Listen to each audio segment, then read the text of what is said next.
Deuteronomy chapter 7. When the Lord your God brings you into the land that you are entering to possess, and he drives out before you many nations, the Hittites, Girgashites, Amorites, Canaanites, Perizzites, Hivites, and Jebusites, 7 nations larger and stronger than you, and when the Lord your God has delivered them over to you to defeat them, then you must devote them to complete destruction, make no treaty with them, and show them no mercy. Do not intermarry with them. Do not give your daughters to their sons or take their daughters for your sons, because they will turn your sons away from following me to serve other gods. Then the anger of the Lord will burn against you, and he will swiftly destroy you. Instead, this is what you are to do to them: tear down their altars, smash their sacred pillars, cut down their Asherah poles, and burn their idols in the fire. For you are a people holy to the Lord your God. The Lord your God has chosen you to be a people for his prized possession out of all peoples on the face of the earth. The Lord did not set his affection on you and choose you because you were more numerous than the other peoples, for you were the fewest of all peoples. But because the Lord loved you and kept the oath he swore to your fathers, he brought you out with a mighty hand and redeemed you from the house of slavery, from the hand of Pharaoh, king of Egypt.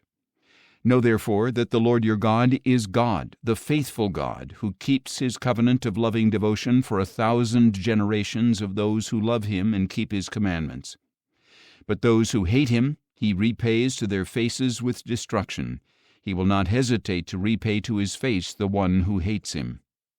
So keep the commandments and statutes and ordinances that I am giving you to follow this day. If you listen to these ordinances and keep them carefully, then the Lord your God will keep his covenant and the loving devotion that he swore to your fathers. He will love you and bless you and multiply you. He will bless the fruit of your womb and the produce of your land, your grain, new wine, and oil, the young of your herds and the lambs of your flocks, in the land that he swore to your fathers to give you. You will be blessed above all peoples. Among you there will be no barren man or woman or livestock. And the Lord will remove from you all sickness. He will not lay upon you any of the terrible diseases you knew in Egypt, but he will inflict them on all who hate you. You must destroy all the peoples the Lord your God will deliver to you. Do not look on them with pity. Do not worship their gods, for that will be a snare to you. You must say in your heart, "These nations are greater than we are. How can we drive them out?" But do not be afraid of them. Be sure to remember what the Lord your God did to Pharaoh and all Egypt. The great trials that you saw, the signs and wonders, and the mighty hand and outstretched arm by which the Lord your God brought you out. The Lord your God will do the same to all the peoples you now fear. Moreover, the Lord your God will send the hornet against them until even the survivors hiding from you have perished. Do not be terrified by them, for the Lord your God who is among you is a great and awesome God. The Lord your God will drive out these nations before you little by little. You will not be enabled to eliminate them all at once, or the wild animals would multiply around you.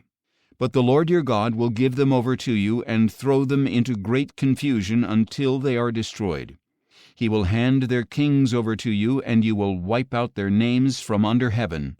No one will be able to stand against you. You will annihilate them. You must burn up the images of their gods. Do not covet the silver and gold that is on them, or take it for yourselves, or you will be ensnared by it, for it is detestable to the Lord your God. And you must not bring any detestable thing into your house, or you, like it, will be set apart for destruction. You are to utterly detest and abhor it, because it is set apart for destruction.